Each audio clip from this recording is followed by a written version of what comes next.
Sa pagpapatuloy ng kanilang pagmamasid sa malamig nitong bangkay, wala silang kahit na anong naging reaksyon. Blankong-blanko noon ang isipan ng magkapatid na para bang wala na silang emosyon.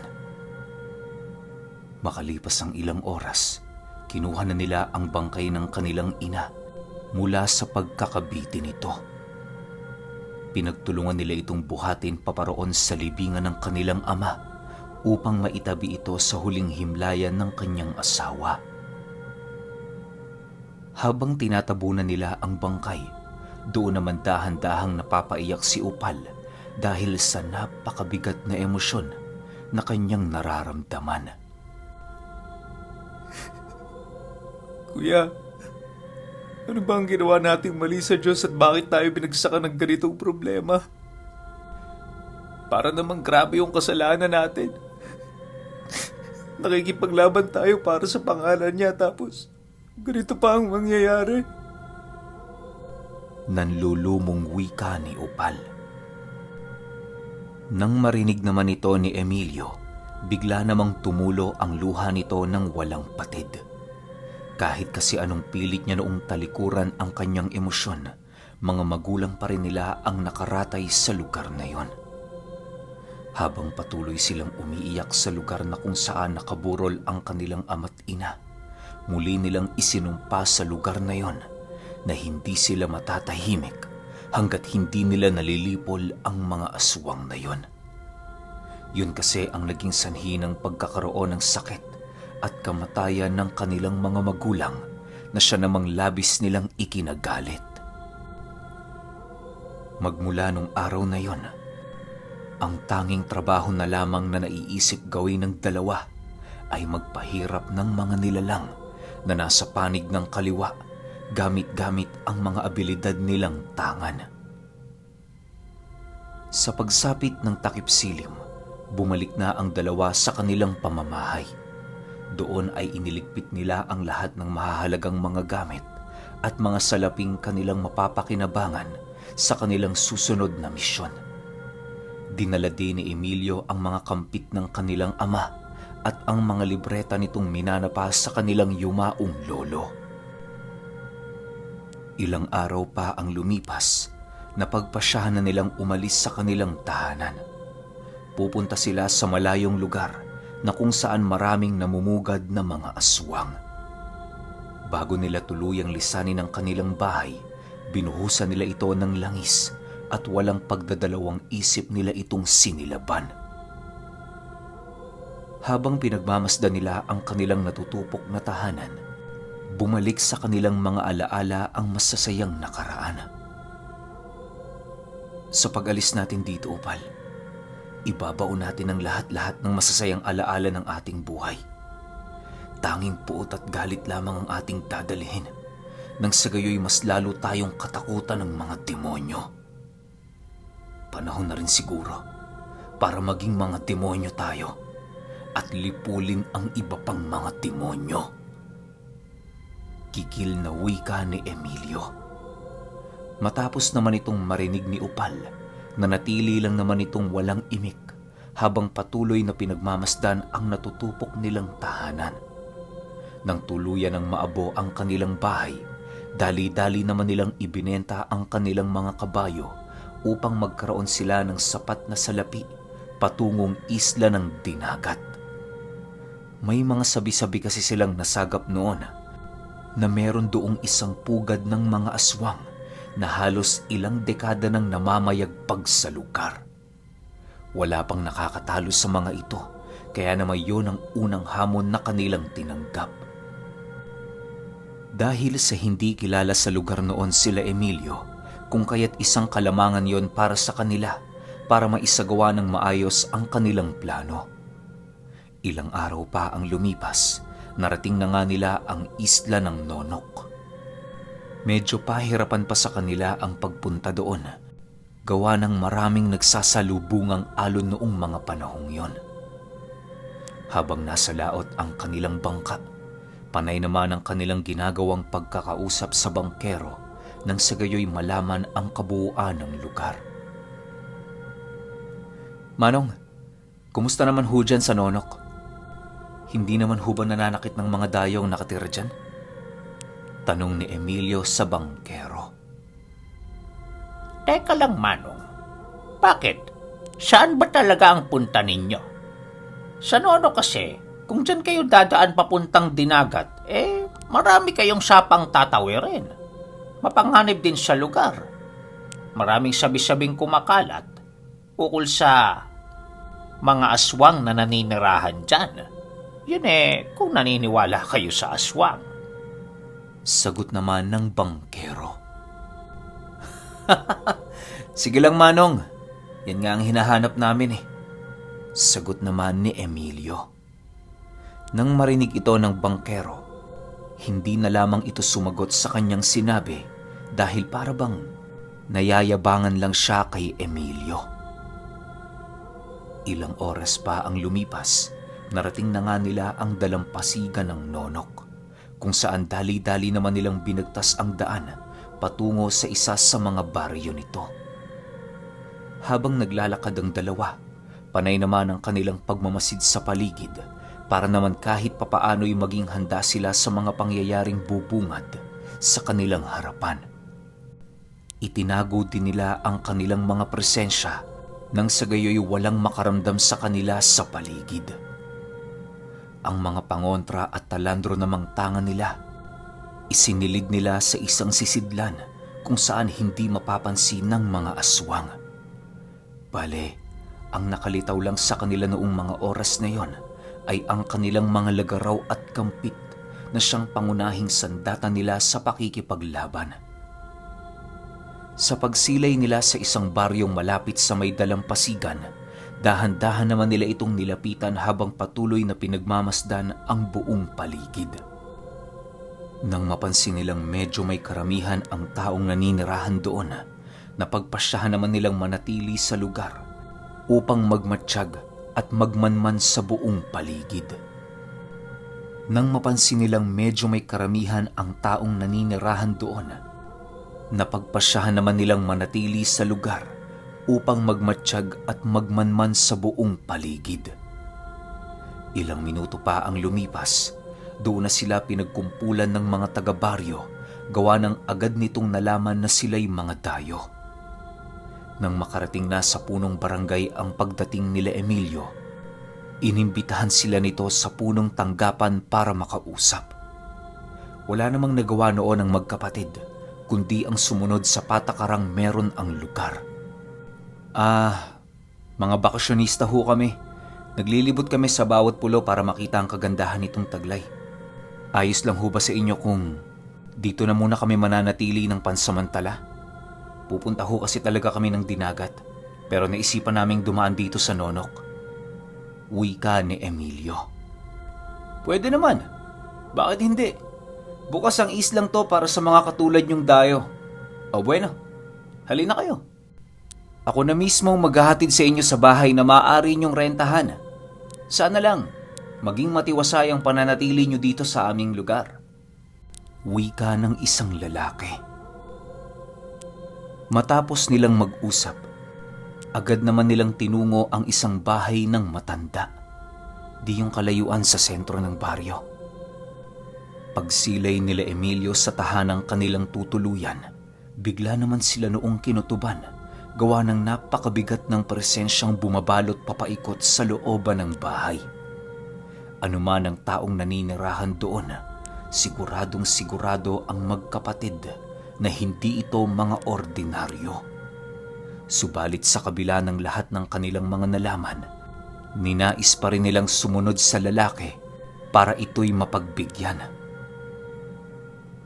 Sa pagpasok nila sa bakuran ng bahay, sinalubong sila ng isang matandang lalaki na uugod-ugod na.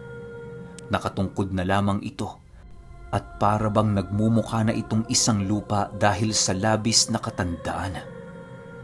Maya-maya pa, doon na nasipat nila Emilio ang pagsilabasan ng 5 nitong mga anak na purong mga lalaki.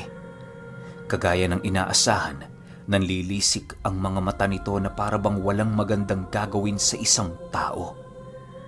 Paglapit doon nila Emilio, agad naman nilang binati ang mga ito sa kabila ng kanilang pagkasuka sa presensya ng mga demonyong nagbabalat kayo.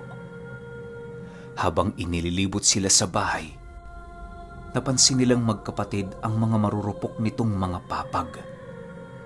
Nang marating na nila ang kanilang silid na tutuluyan, doon na sila masayang iniwan ng lalaki. Kinahapunan, napagpasyahan nilang dalawa na lumabas ng bahay nang sa gayoy makapagmasid sa buong paligid.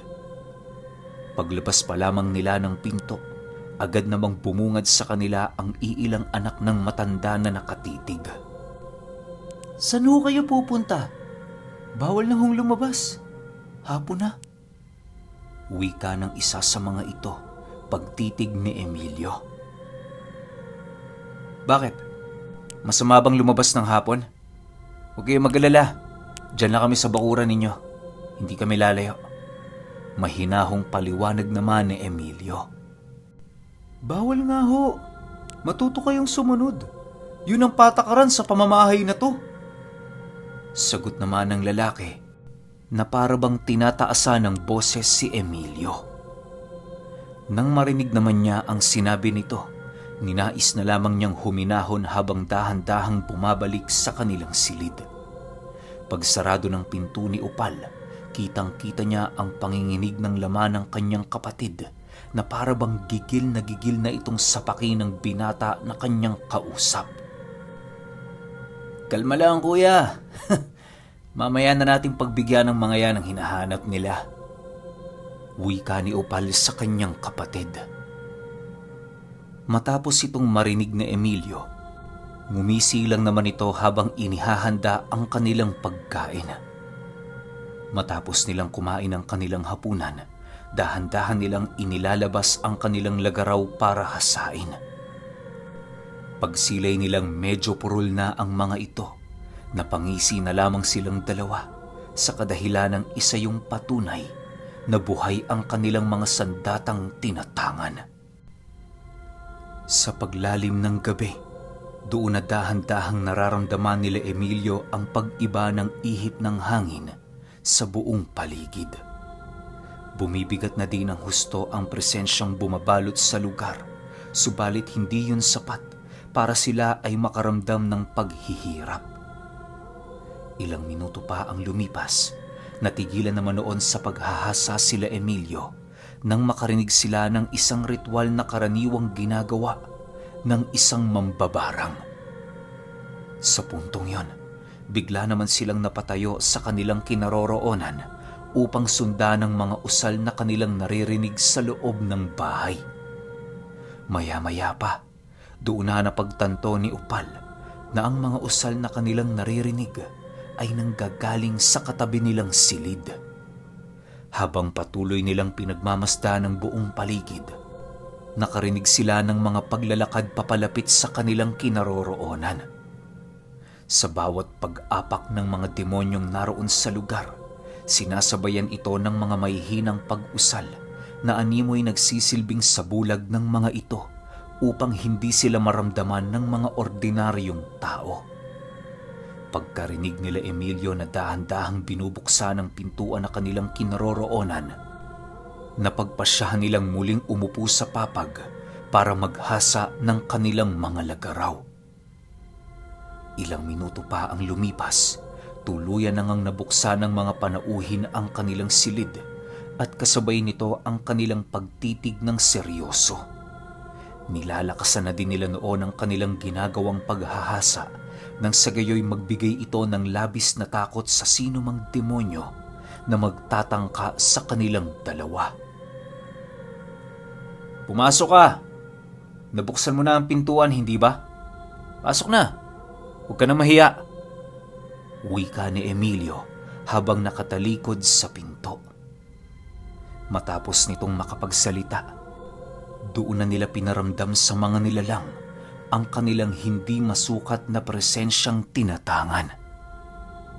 Sa pagsagupaan ng dalawang presensyang magkaiba ang panig, bigla na lamang napaatras ang mga mambabarang na nagmamasid. Nang mapagtanto ng mga itong hindi rin pala basta-bastang dayo sila Emilio, Walang pagdadalawang isip nitong tinawag ang kanilang ama upang humingi ng tulong. Matapos nilang marinig ang pagtawag ng isang binata, dahan-dahan naman silang tumayo sa kanilang kinauupuan upang lapitan ang mga ito. Bago pa man makakaripas ng takbo ang isang binatang malapit sa pinto, nagawa naman yung mahawakan ni Upal at mabilisang ibinato papaloob ng kanilang silid. Pagsilay nila sa batang nanlilisik at namumula ang mga mata, agad naman nila yung kinausap ng seryoso upang magawa nilang malaman ang mga nangyayari sa buong paligid. Bale, hindi na muna nila yun pinatay, gawa ng nais nilang kumalap ng impormasyon ukol sa lugar. Sabihin mo, sino kayo? Bakit nyo ginagawa to sa mga dayo? Marami na ba kayong napatay na kagaya namin? Ha? Magsalita ka! Wika ni Emilio habang patuloy na sinisindak ang binata ng kanyang presensya.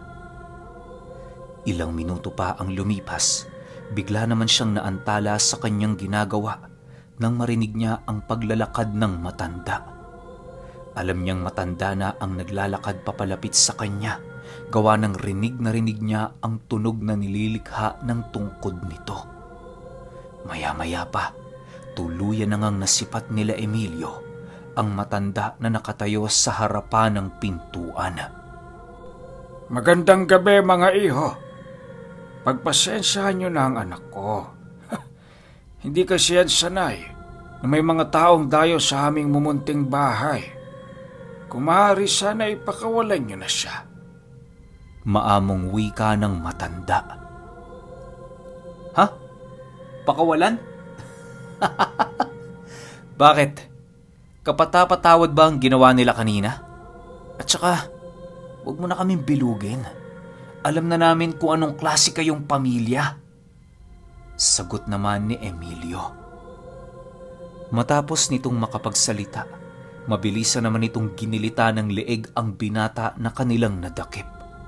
Pagbagsak ng naghihingalong katawan nito sa lupa, bigla namang napasigaw ang matandang yun dahil sa galit. Walang sabi-sabi.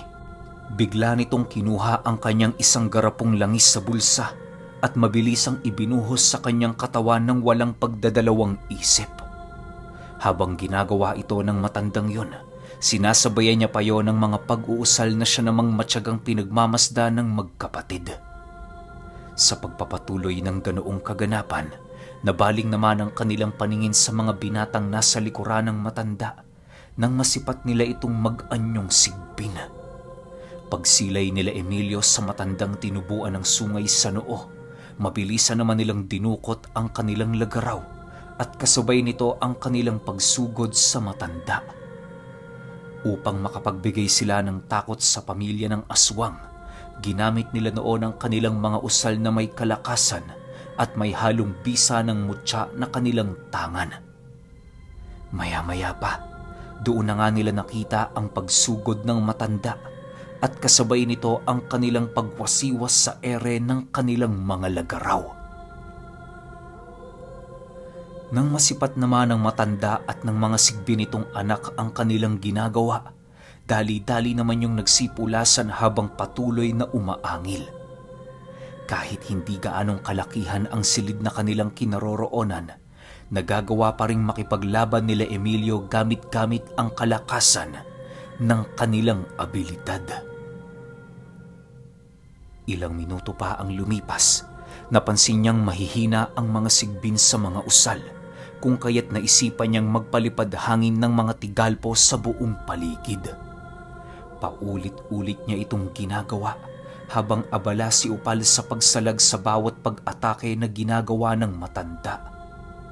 Maya-maya pa, nakumpleto na nga ni Emilio ang kanyang mga dasal at kasabay nito ang buong lakas niyang pagbato patungo sa kinaroroonan ng mga sigbin. Pagtama ng mga usal na yon sa nilalang, bigla naman itong nangisay habang nagpupumilit makawala sa sitwasyong kanilang kinakaharap. Nang masipat naman ito ni Emilio, mabilisan naman niyang hinaplos ng sibat ni Atardar ang kanyang lagaraw at kasabay nito ang mabilisan niyang pagsugod sa mga sigbin. Nang makalapit na siya sa mga ito, walang habas naman niya yung pinagtatataga hanggang sa dumating ang puntong bumalik na yon sa kanilang mga orihinal na anyo. "Umalis na kayo rito! Iwan niyo na ang ama niyo!" Utos ni Emilio sa mga binatang sugatan na. Nang marinig naman yon ng mga nilalang, mabilisan naman yung nagsitakbuhan papalabas ng kanilang tahanan para makahingi ng tulong. Si Emilio naman noon, ninais na tulungan ng kanyang kapatid upang magawa nilang mapasuko ang matanda sa lalong madaling panahon. Alam niya kasi noon sa kanyang sarili, bilang na lamang ang kanilang mga oras sa lugar. Gawa ng sa mga susunod na oras, malalaman na ng taga-baryo ang kasalukuyang nagaganap sa bahay na kanilang tinutuluyan. Bagaman aswang ang matandang taga roon, sigurado pa rin silang yon ang papanigan ng mga taga-baryo sa kadahilan ng isa ito sa kanila. Malabo din namang maniwala ang mga ito sa paliwanag ng mga dayo, kung kaya't hindi na nag-aksaya ng panahon sila Emilio na linisin ang kanilang mga pangalan. Sa pagpapatuloy ng kaganapan, nasisipat na niyang nanghihina na ng husto ang matanda dahil sa pinsala nitong natatamo sa mga kamay ni Upal. Kung hindi yun nakakatanggap ng malalakas na pagsapak, tinatamaan ito ng mga tadyak at mga pagbabalibag sa papag. Maya-maya pa, tuluyan na nga itong hindi makatayo. Gawa ng bali-bali na ang mga pakpak nito at mga galamay sa katawan. Hindi na din niya mapakinabangan ng kanyang mga matatalas na kuko. Gawa ng napurol na ito sa kabal na tangan ni Upal. "Sigurado naman ngayon, makikinig ka na sa amin, tanda. Sa sitwasyon mong yan, masasabi kong huli na ang lahat para sa'yo." Wika ni Emilio habang pinagmamasda ng aswang na pilit ibinabalik ang kanyang nabaling mga kasukasuan. Sino bang may sabi sa inyong makikinig na ako kahit na nasa ganito na akong kalagayan? Kahit pagpira-pirasuhin niyo pa ang katawan ko, hinding-hindi ako magmamakaawa sa inyo. Sagot naman ng nilalang nang marinig nito ang sinabi ni Emilio. Dahil sa tabas ng bunganga nito, kung kaya't hindi na nakapagpigil ng husto ang kapatid ni Upal. Walang sabi-sabi, mabilisan niya itong nilapitan at walang habas na pinagsasasapak hanggang sa lumaylay na ang mismong dila ng nilalang sa kanyang bunganga. Nalalaglag na din ang karamihan sa mga ngipin nito at halos lumuwa na ang kanyang kaliwang mata dahil sa pinsalang kanyang natamo. Nang makita ni Emilio ang kalunos-lunos na sinapit ng matanda, muli na naman niya itong tinanong ukol sa mga bagay na nais nilang malaman. "Sabihin mo, nasaan ang iba mong kauri sa islang ito? Nandirito rin ba sila sa Nonok o nasa dinagat na?" Tanong ni Emilio sa matanda. Sa dinagat ang karamihan sa amin. Ano ba ang pakay mo sa kanila? Bakit mo sila hinahanap? Nang hihinang sagot naman ito sa kanya. Nang marinig ni Emilio ang sinabi ng nilalang, doon pa lamang siya tumayo sa harapan nito. Sapat na kasi para sa kanya ang kanilang narinig na impormasyon nang sa gayoy magawa nilang maiusad ang kanilang misyon. Maya-maya pa, mabilisan naman niyang binunot ang kanyang lagaraw at kasabay nito ang pagputol niya ng kaliwang kamay ng matanda. Matapos niyang gawin ang bagay na yon, bigla namang sumigaw ng napakalakas ang aswang dahil sa kanyang ginawa. Ilang minuto pa ang lumipas, bigla namang nabaling ang kanilang atensyon sa labas ng bahay nang marinig nilang may mga panauhing papalapit sa lugar. Karamihan sa mga ito ay may mga daladalang sulo, kung kaya't agad nilang kinuha ang kanilang mga gamit at mabilis ang binuksan ang bintanang naroon sa kanilang silid. Pagtalon doon nila Emilio, mabilisan naman silang kumaripas ng takbo upang tumakas sa lugar.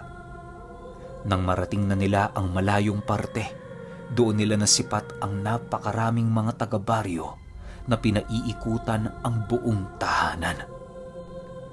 Nakita din nila noong tinulungan ng iilan sa mga ito ang matandang halos patayin na nila Emilio para bigyan ng paunang lunas sa albularyong naninirahan din sa kanilang baryo. Sa pagpapatuloy ng kanilang pagmamasid, labis naman sila noong nagtaka, gawa ng bakit albularyo pa mismo ang nanggagamot sa aswang na kanilang pinahirapan. Bagaman tumatak yon sa kanilang isipan, hindi na nila ito gaanong pinansin sa kadahilan ng alam nila sa kanilang sarili na hindi na rin magtatagal ang buhay ng matanda. Ilang minuto pa ang lumipas, napagpasyahan na nilang lisanin ang lugar at magpatuloy sa kanilang paglalakbay patungong dinagat. Inaasahan na nila noong marami silang daraan ng mga sapa, kung kaya't mariin nilang pinag-usapan ang mga pamamaraan kung papaano gumawa ng balsa na kanilang sasakyan. Habang lumalalim ang gabi, napagpasyahan nilang dalawa na magpalipas na muna ng magdamag sa isang ligtas na lugar di kalayuan sa dalampasigan. Okay, eto na, dinugtungan ko na kaagad. Hindi na tayo nag-one hit para dire-diretso na. Tsaka kasi marami pa to eh. Baka tayo twice o thrice ulit sa isang araw. Pahintayin na lang ako. Salamat.